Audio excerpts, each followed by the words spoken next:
Halo semuanya, apa kabar Anda hari ini? Saya harap Anda semuanya dalam keadaan baik-baik saja dan sehat walafiat. Oke, senang sekali saya Susanto bisa menjumpai Anda kembali di Tosansu Channel. Dan kali ini saya akan berbagi cerita tentang apa? Ya, saya akan berbagi tentang bagaimana ya rasanya pertama kali menginap di hotel. Dan hotel tempat saya menginap yang pertama ini adalah Hotel Novotel yang merupakan hotel bintang 4 yang berada di Jalan Gajah Mada, Glodok, Jakarta, Kota Jakarta Barat. Ini kejadiannya sudah lama, kurang lebih 5 tahun yang lalu, oke? Ya, sekitar jam setengah 2 atau jam 2 siang, saya lupa, kami melakukan check-in di hotel ini ya. Setelah mendapat penjelasan dari mbak-mbak resepsionisnya, kami masing-masing mendapatkan satu kertas yang berisi password wifi dari hotel ini, kemudian juga semacam kartu warna putih seukuran ATM ya. Nah, ini saya tidak tahu ini untuk apa kartu ini fungsinya. Kemudian kami diantar oleh seorang mas-mas itu yang membawakan koper kami, ditempatkan dalam semacam kereta dorong gitu ya, yang berisi penuh dengan koper. Kemudian kami semua menuju ke lift untuk naik ke tingkat gedung tertentu ya, tempat kamar kami berada. Saya lupa itu lantai berapa. Setelah keluar dari lift, kami diantar menuju kamar kami masing-masing dan kami mengambil koper yang kami miliki. Nah, saat itu saya lupa berapa nomor kamar saya. Yang jelas, begitu tiba di depan kamar, saya bingung sendiri. Bingung kenapa? Bingung bagaimana caranya ya membuka kamar saya tersebut. Mau tanya mas-masnya tadi, saya tolak, sudah keburu nggak ada. Kemudian teman saya yang beda kamar juga sudah masuk kamar. Lorong tersebut terlihat sepi. Nah, ini saya benar-benar bingung saat itu. Ya maklum ya, wong deso, saya mencoba menenangkan diri sebentar. Ini benar-benar pengalaman pertama kali saya menginap di hotel. Jangankan hotel mewah kelas bintang 4 seperti ini ya, hotel bintang 1 pun saya nggak pernah sama sekali sebelumnya. Ketika hati sudah mulai tenang dari sebelumnya dan bisa berpikir jernih, sekonyong-konyong ya, kartu warna putih seukuran ATM tadi coba saya dekatkan di atas gagang handle pintu. Tiba-tiba terdengar bunyi klik ya, semacam kunci kamar yang lagi dibuka.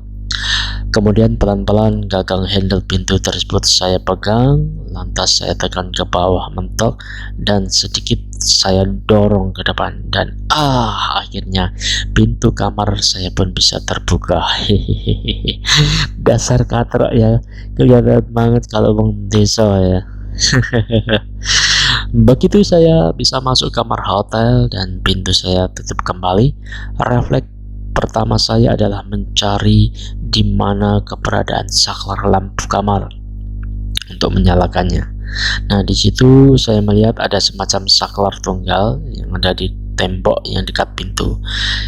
Saya coba raih dan saya pencet dengan jari tangan kiri, tetapi apa yang terjadi? Saklarnya nggak bisa ditekan ke atas, jadi tetap kayak menekan ke bawah gitu. Nah, oleh karena keruangan masih gelap gulita ya, saya coba raba itu saklar pakai jari tangan kiri, dan saya merasa ada suatu keanehan dengan saklar tersebut. Loh, kok bagian atasnya berlubang ya, pikir saya. Lantas saya punya kesimpulan bahwa itu ternyata bukan saklar kamar ya, tapi mungkin itu untuk tempat meletakkan kartu warna putih ini yang seukuran ATM ini. Itu barangkali pikiran saya seperti itu. Tanpa pikir panjang, lalu saya letakkan itu kartu ke tempat tersebut, dan sekonyong-konyong tak kuduga sama sekali, tiba-tiba beberapa detik kemudian biar seluruh lampu di kamar itu beserta AC-nya nyala semuanya. Buset, saya benar-benar terkejut sekali melihat semuanya itu. Dan tertawa geli sendirian. Benar-benar canggih ya. Saya nggak habis pikir, kok bisa ya kartu seukuran ATM itu banyak fungsinya. Mulai sebagai kunci kamar hotel, sebagai saklar lampu dan AC, juga untuk keperluan keluar masuk naik turun lift ya. Luar biasa. Tentu saja bagi orang yang sudah terbiasa keluar masuk hotel, hal tersebut adalah hal yang lumrah, yang biasa. Tetapi bagi orang yang belum pernah sama sekali masuk hotel seperti saya, orang yang dari desa, wong desa, itu adalah suatu pengalaman yang baru. Oh ya, saya juga baru tahu kalau kartu ukuran ATM ini itu jangan dijadikan satu saku dengan HP ya, karena kata teman saya itu bisa error. Kalau kartunya error ya nggak bisa digunakan dan harus minta lagi atau tanya ke bagian resepsionis yang ada di bawah. Nah, berikutnya yang bikin saya penasaran itu adalah saat saya udah capek, badan lengket semua, penuh keringat, saya mau mandi. Nah, di situ saya bingungnya kenapa? Bingungnya itu karena dinding kamar mandinya itu loh, yang dekat dengan ranjang tempat tidur itu kok bukan tembok ya, melainkan kaca bening transparan. Waduh, kalau gini bisa gawat dong. Pas mandi bisa dilihat orang lain dari luar atau dari ranjang tempat tidur, kan bisa berabe. Ya kalau pas sendirian gini di kamar nggak apa-apa, nggak masalah. Tapi ini nanti kan ada temen satu lagi dari perusahaan lain. Nah, ada orang lain kan bisa gawat ya. Saya penasaran banget, akhirnya saya mau coba masuk ke kamar mandi. Lalu saya coba satu persatu tombol saklar yang ada di tembok. Akhirnya ketemulah tombol saklar ajaib yang saya cari ya. Begitu saklar tersebut saya tekan, keluarlah semacam tirai yang dari atas sampai mentok ke bawah, dan jreng, secara ajaib dinding kaca bening transparan tersebut jadi buram, tidak tembus pandang dari luar kamar mandi.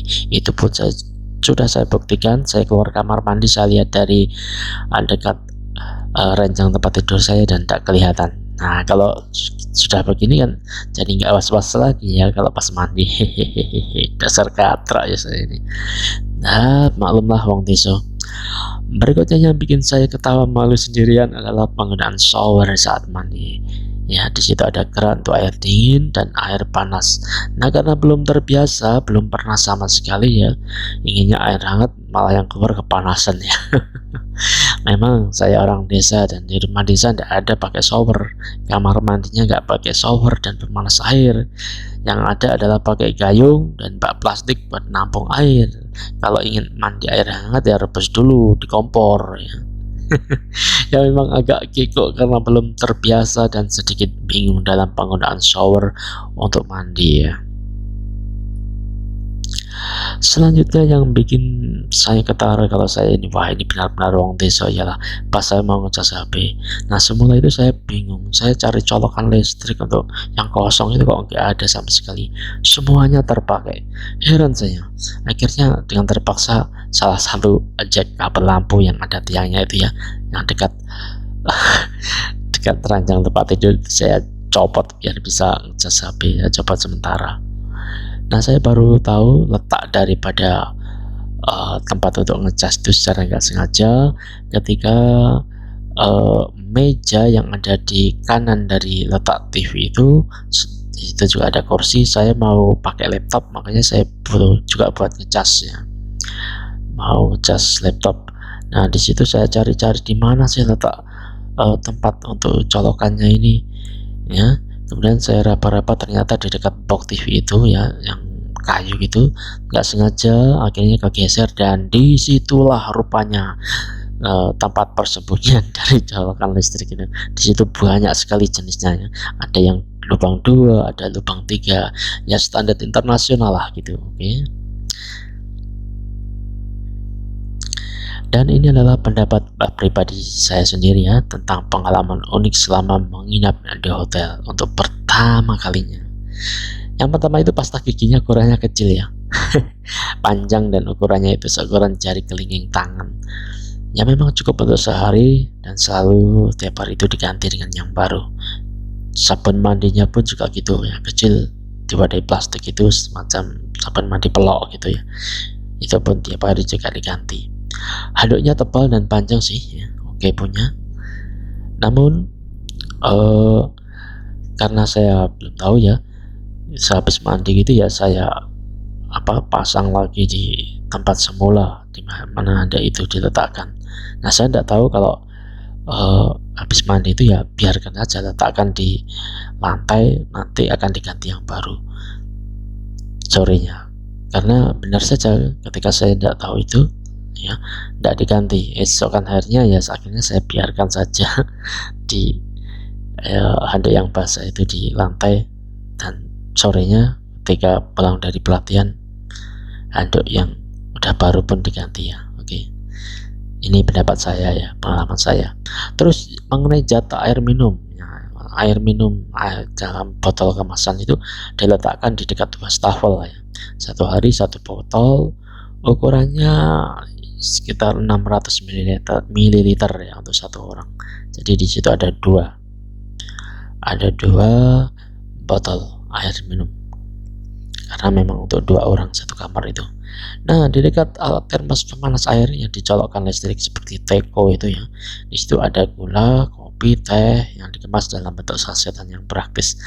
Oleh karena saya sudah merasa cukup ya ketika minum kopi dan teh di saat sarapan maupun makan sore dan malam di restoran ataupun saat coffee break ya di pelatihan, maka itu tidak saya gunakan ya. Bahkan gula, kopi, dan teh sasetan itu saya bawa pulang sebagai kenang-kenang. Dan di situ di wastafel itu juga ada hair dryernya ya. Saya pernah gunakan itu ketika habis mandi dan juga habis keramas. Terus yang baru itu, pengalaman baru adalah toiletnya ya. Toiletnya adalah toilet duduk. Di situ juga ada tisunya. Nah, ini pengalaman baru, pengalaman pertama karena ya terus terang di rumah di desa ndak pakai toilet duduk, toiletnya toilet jongkok ya. Jadi ini pengalaman baru, bagaimana cara penggunaannya ya masih belajar, tapi ya bisa lah setelah beberapa hari, karena ya kurang lebih 4 hari ya menginap di hotel. Dan sehari dapat jatah makan 2 kali, sarapan pagi dan makan sore atau malam di restorannya. Menunya super komplit gitu.